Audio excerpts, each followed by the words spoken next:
Assalamualaikum warahmatullahi wabarakatuh.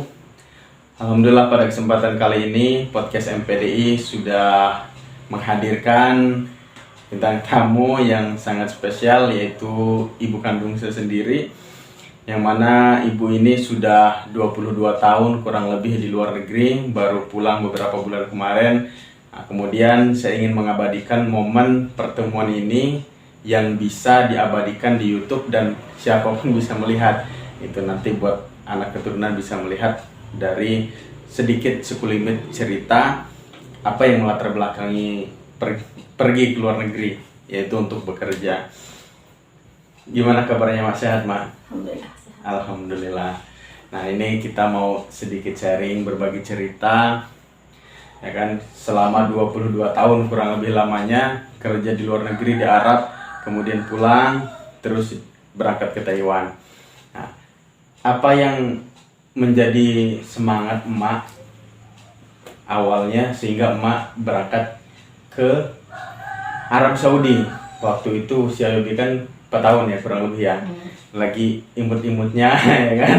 Terus berangkat ke Arab. Nah, kenapa bisa berangkat ke Arab itu kira-kira, Mak? Pengen punya rumah alasan. Berapa tahun sekali pulang? 2 tahun sekali. Pertama, kedua 7 bulan pulang. 7 bulan. Pertama kali berangkat di Arab selama 2 tahun. Terus pulang. Di rumah berapa bulan? 4 bulan. 4 bulan di rumah. Terus berangkat lagi ke mana? Ke Madinah. Di sana 7 bulan. Udah hajian, udah pulang. Jadi kalau yang kedua ini pengen haji. Sudah haji pulang. Pulang. Terus berangkat lagi Ke Kuwait. ke Kuwait. Berangkat ke Kuwait berapa tahun?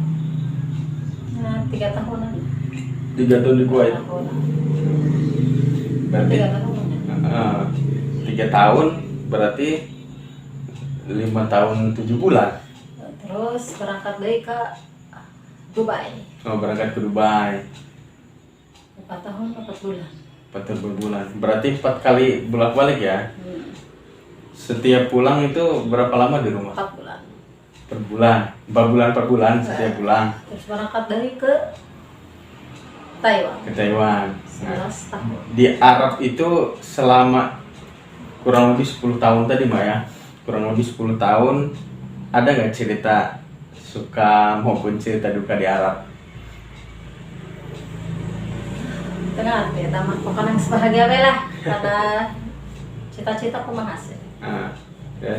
Yang nggak bahagiakan anak, yang sakit yang nggak bahagiakan anak lah, yang sekolah pun ngajikan, yang sukses lah. Supaya jadi anak soleh, Amin. anak pintar. Nggak bahagia sakit tuh kayak emang bodoh, anaknya pintar, nggak sakit tuh. Gitu. Terus habis dari situ berangkat ke Taiwan. Di Taiwan selama 11 tahun. Ya kan? Nah, tapi di Taiwan ini kan yang resmi cuma setahun ya. Selebihnya yang 10 tahun kan ilegal ya. Kenapa cuma bisa ilegal di tahun berikutnya? Kalau kita resmi terus, kebutuhan banyak. Biaya sekolah anak, kuliah anak nggak cukup duit sedikit. Gaji pribadi kalau asli cuma 5 juta, 6 juta, cukup apa? Pengen punya rumah, nyokolahin anak, kuliah anak, dari mana? Nah, jadi pengen cari uang lebih. Betul.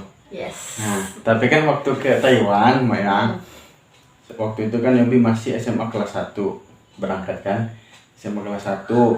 Terus setelah itu lulus SMA, kan nggak boleh kuliah, kerja selama 2 tahun, ya kan, artinya ada 5 tahun, yang resmi kan cuma setahun. Jadi selama 5 tahun ini, apa karena memang ada permasalahan di yang pertama? Banyak nggak kerjanya daripada kerja, namanya juga ilegal. Nggak, terus kabur yang pertama ini kabur. Kabur lah. Potongan gaji 10 bulan. Gaji pun 2 bulan. Terus kabur. Kabur. Nah, itu nggak Bisa tahun nggak punya duit.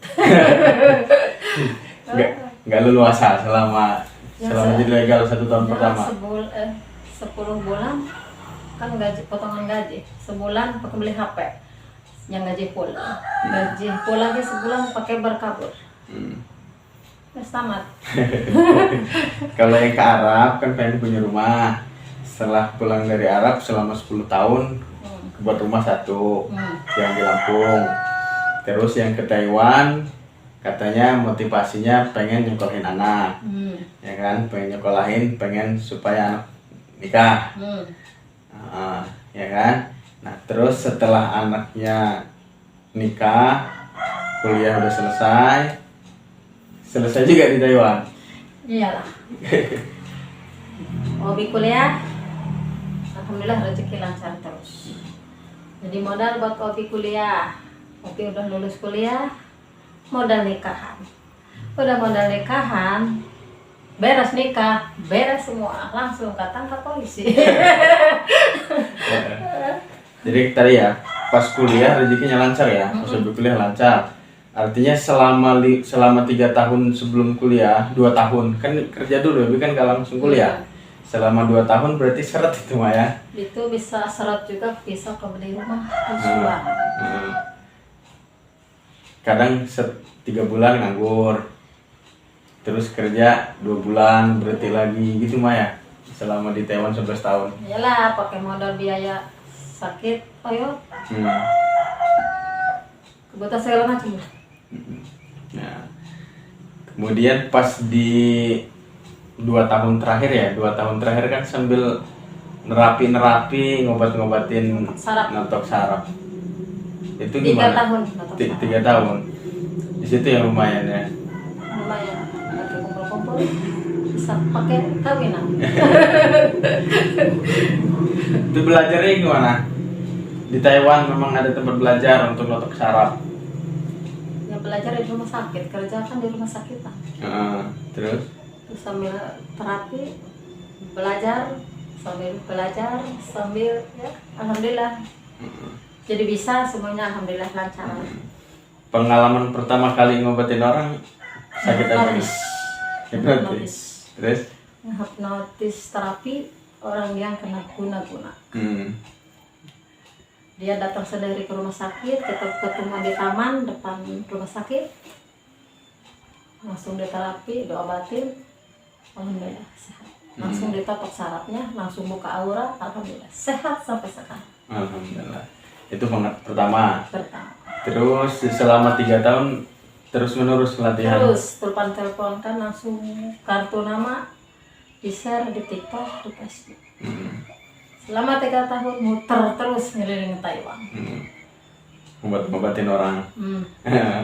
Terus pulang ke Indonesia setelah sekian lama di Taiwan. Kalau di Taiwan 11 tahun kan nggak pulang-pulang ya. Jadi 11 tahun full di sana, nggak pernah pulang. Karena 1 tahun pertama yang resmi ya. Jadi 11 tahun baru pulang.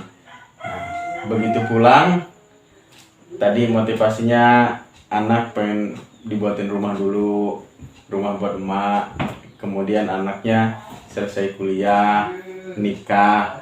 Nah, terus cucu. Itu bahagia. Pas emak pulang, bayangan kan di awal itu kalau anaknya kuliah, punya kerjaan yang mapan, penghasilan yang besar, tapi ternyata emak pulang penghasilan yang minim ini. Gimana ini? Ini suatu kebahagiaan apa kayak mana nih melihat cuman pas-pasan buat kebutuhan sehari-hari. Berkah walaupun gaji sedikit dapat gaji lah intinya. Dimakan bareng-bareng anak cucu menantu. Berkah barokah jadi nikmat. Kayaknya cukup. Alhamdulillah. Jadi nggak mesti anaknya ini harus penghasilan sekian juta, enggak ya? Ngare ya coklat baheula. Terus sekarang kesibukan pulang dari Taiwan, kesibukannya apa sekarang ini? Ya notok saraf jari petir. Untuk saraf. 2 bulan, 3 bulan di Subang terus pemamukan pegadaian terus. Yang Balik ke Lampung deui terus we teureun boga incu ge teu nimang-nimang. Paling pernah ngurus pasien yang di Indonesia ini paling apa ya, penyakit yang udah terlalu lama apa kira-kira yang sembuh? Penyakit napas. Sesak napas. Terus kemarin yang stroke sudah bertahun-tahun ya. Bisa jalan, terus tangan yang udah mati bisa hidup, bisa gerak. Alhamdulillah. Jadi pulang dari Taiwan jadi tukang totok. Alhamdulillah. Alhamdulillah. Nah, terus harapannya ke anak menantu, apa ada harapan ke anak menantu? Ya harapannya sih ya rumah tangga nu langgeng. Amin. Ya langgeng lah rumah tangga, jadi geus pokona mah gitu lah, berkah barokah pokona mah rumah tanggana geus sampai dunia akhirat deh. Amin. Nggak sampai aya halangan rintangan. Anu masalah rumah tangga, aya masalah saeutik gedena cukup ditahan ku sorangan, ku masing-masing, ulah sampai betis ka nu lain. Gitu. Eta langgeng rumah tangga. Amin. Nggak sampai pas siap dar tetangga nyawa kade isi. Nggak sama isi nongkol balikan deui. Aduh, mudah-mudahan ini bisa bermanfaat. Kalau memang dari sekelumit cerita ada yang bisa menjadikan kebermanfaatan, tapi lebih terkhususnya podcast ini untuk membuat rekam jejak gitu ya, rekam jejak digital supaya nanti cucu dari emak bisa melihat, bisa mendengar sedikit ceritanya. Kurang lebihnya mohon maaf. Assalamualaikum warahmatullahi wabarakatuh.